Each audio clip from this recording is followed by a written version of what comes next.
Every day I receive number of messages जिसमें हर बार यही लिखा होता है कि मैम मेरा एसएससी जेई एग्जाम क्लियर नहीं हुआ, आरआरबी जेई का मैम सीबीटी 2 क्लियर नहीं हो पाया, मैम मेरे सिर्फ 60 मार्क्स आ रहे हैं, मैं 80 मार्क्स तक कैसे पहुंच सकता हूं, या 80 मार्क्स आ रहे हैं 120 मार्क्स तक कैसे पहुंच सकता हूं। ऐसे हर दिन नंबर ऑफ मैसेजेस मुझे रिसीव होते हैं।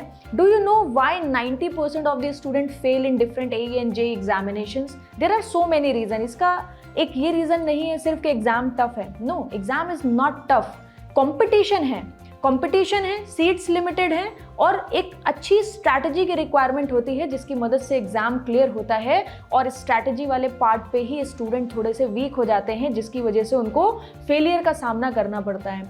आज का ये जो सेशन है ये बहुत इंपॉर्टेंट होने वाला है आप सारे ही स्टूडेंट के लिए जो अपकमिंग मंथ्स में एग्जाम्स को टारगेट करने वाले हैं और जो सिलेक्शन लेना चाहते हैं।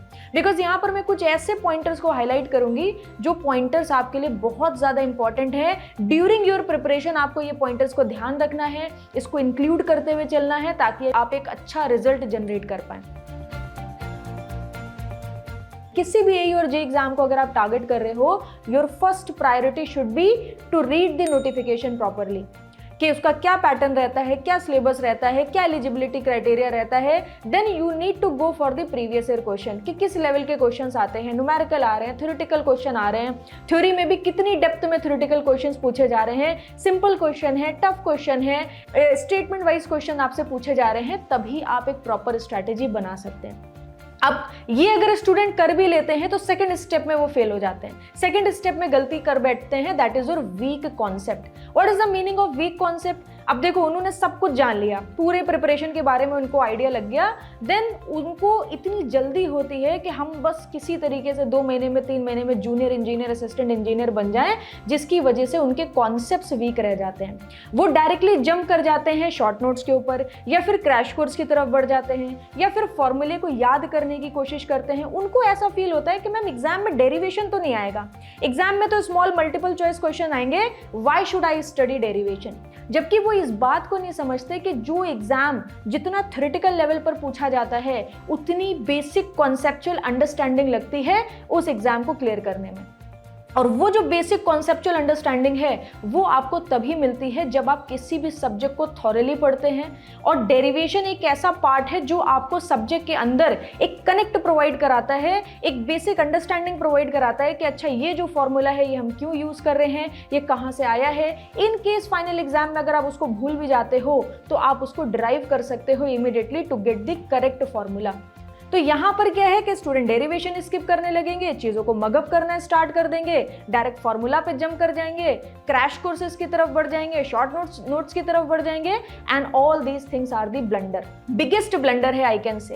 अब कोई बच्चे ने चलो अच्छे से एग्जाम के चीजों को भी समझ लिया, देन उसने उसके बाद जो है वीक कॉन्सेप्ट पर भी फोकस करा, उसने अच्छे से बेसिक कॉन्सेप्ट क्लियर करे। नेक्स्ट उनसे क्या गलती हो जाती है, नोट्स नहीं बनाने। They are not going to make the notes. क्यों? क्योंकि टेक्नोलॉजी का ज़माना है, पीडीएफ का ज़माना है, आप डाउनलोड कर सकते हो पीडीएफ, उसके प्रिंट ले लेते हो।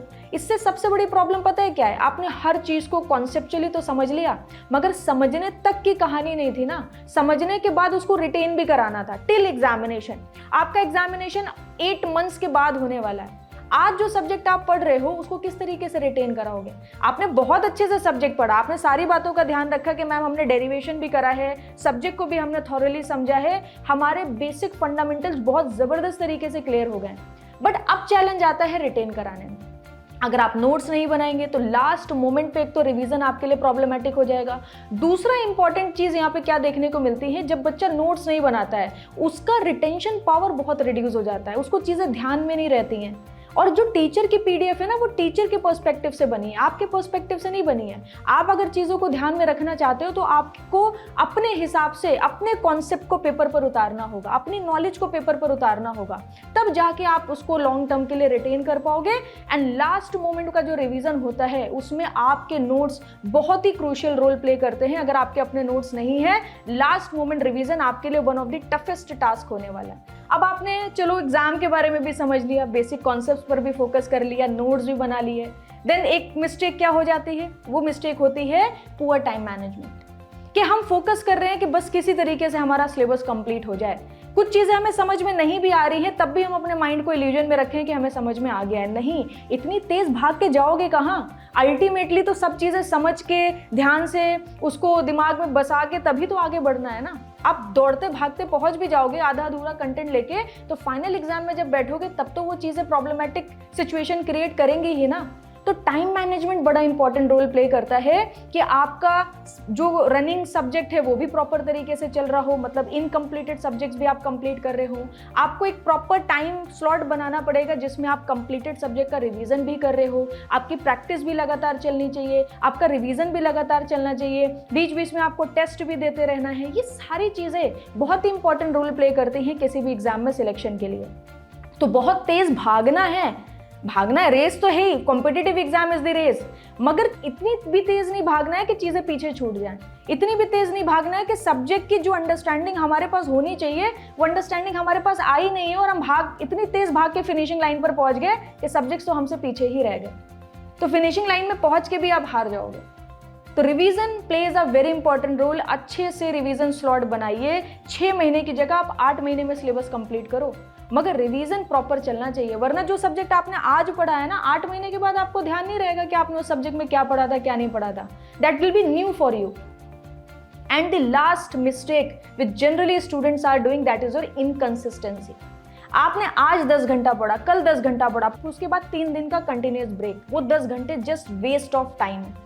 आपने आज 4 घंटा पढ़ा, कल 4 घंटा, परसों 4 घंटा, पूरे महीने आप 4 घंटा डेली पढ़ रहे हो, that consistent effort going to generate the result. आपके वो 10 घंटे वेस्ट है compare to your 4 hours, but क्योंकि उसमें आप कंसिस्टेंट हो, डिसिप्लिन मेंटेन कर रहे हो, आपका ब्रेन उसी की तरफ अलाइंड है, वो ज्यादा बेटर रिजल्ट आपको जनरेट करके देगा। तो consistency plays a very important role. Yes, definitely breaks are important. आप कोई भी दिन एक बना सकते हो जिसमें आप after 10 days you are going to take 1 day break, या एवरी वीक अगर आपका एग्जाम बहुत दूर है और आपके पास अच्छा खासा टाइम है, every week every Sunday you can take a break, but वो एक कंसिस्टेंसी मेंटेन होनी चाहिए। ऐसा नहीं होना चाहिए संडे भी ब्रेक है, मंडे भी, ट्यूसडे फिर जागे हम कि भाई हम तो कॉम्पिटिटिव एग्जाम की तैयारी कर रहे हैं और फिर सडन हम पढ़ने लगे और फिर इतना मोटिवेशन आ गया कि 10-15 घंटे पढ़ने लगे।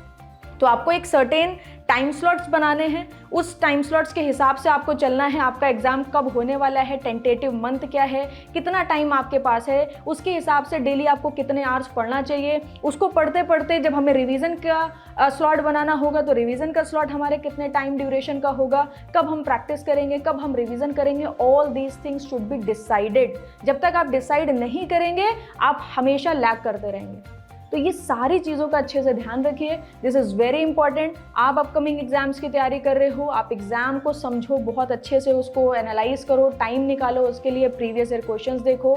एंड जहाँ तक मेरी नॉलेज है, जितने भी AE और JEE के एग्जामिनेशन है सब में बेसिक फंडामेंटल की प्रॉपर अंडरस्टैंडिंग लगती है, वरना 100 में 60 क्वेश्चन तो बीटेक का बच्चा भी करके आ जाएगा। 60 क्वेश्चन का कंपटीशन नहीं है, कंपटीशन है वो बचे हुए 40 क्वेश्चन का जो वही कर पा रहा है जिसका बेसिक फंडामेंटल क्लियर है। आप डिसीजन कैसे लेते हो कि 100 में 60 क्वेश्चन बन रहे हैं, 40 क्वेश्चन तो बड़े आसान से बन जाएंगे? ऐसा नहीं होता है। 60 क्वेश्चन तो पूरे हिंदुस्तान में जितने भी इंजीनियर्स हैं सबसे बन रहे हैं। 60 क्वेश्चंस आर वेरी इजी, और कंपटीशन 60 क्वेश्चन का है ही नहीं, कंपटीशन रेस्ट 40 क्वेश्चंस का है। वो 40 क्वेश्चन के लिए जो हार्डवर्क लगता है ना, वो हार्डवर्क करना पड़ेगा आपको, तब जाके आपका सिलेक्शन होगा। ठीक है, तो ये जो पॉइंटर्स बताए हैं इनको प्लीज़ आप ध्यान रखिए, अच्छी तरीके से प्रिपरेशन करिए। 2026 can be the year for you जहां पर आप बहुत अच्छे से सिलेक्शन ले सकते हैं। So wish you all the very best. If you have any doubt please do comment in the comment section, I am going to reply you personally. Thank you very much.